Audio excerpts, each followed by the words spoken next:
From me, you're going to be learning the modern script. So pick up your favorite pen, definitely grab a pencil along with your, writing instrument of choice and your printed workbook, and we will be all set. Again, it's going to fly by, but I would love to see your progress over on social media afterwards. So please feel free to tag me at Peak Paper Co. and tag at Montblanc so that we can see and share your work today. That's really the best part of these classes, is building a community of writers all over the world. Doing modern calligraphy actually feels like more like drawing instead of writing.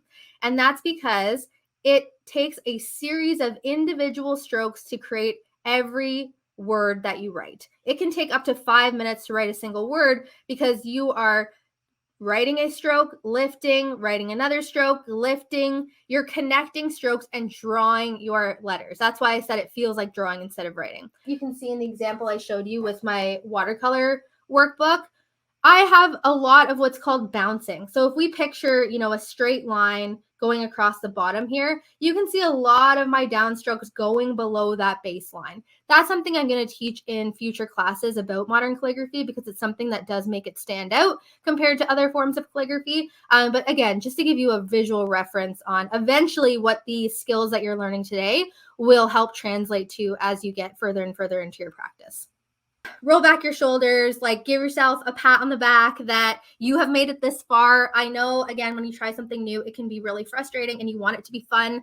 I promise you this will be fun. This will 100% be fun. It is so fun. And I hope you can see how much I love calligraphy and that I am just so passionate about sharing it with you because beyond, the beauty of it, I just love the mental health and the mindfulness aspect of it as well, and how beautifully it pairs with other art forms. It's important to learn from other people and get inspired, but the goal is for you to develop your own alphabet eventually. And that, again, is one of the benefits of modern calligraphy, is you have the creative freedom to make those decisions, which is really cool. So let's work on a few letters that I think are challenging.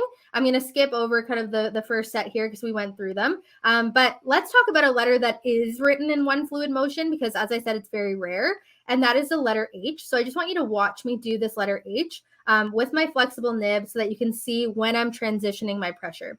So I'm going down, up, transitioning to heavy pressure, back to light pressure, back to heavy pressure, ending with an underturn.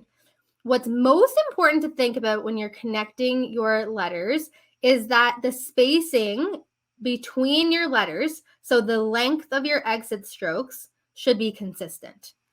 For example, I'm going to do a really long exit stroke between my I and my N.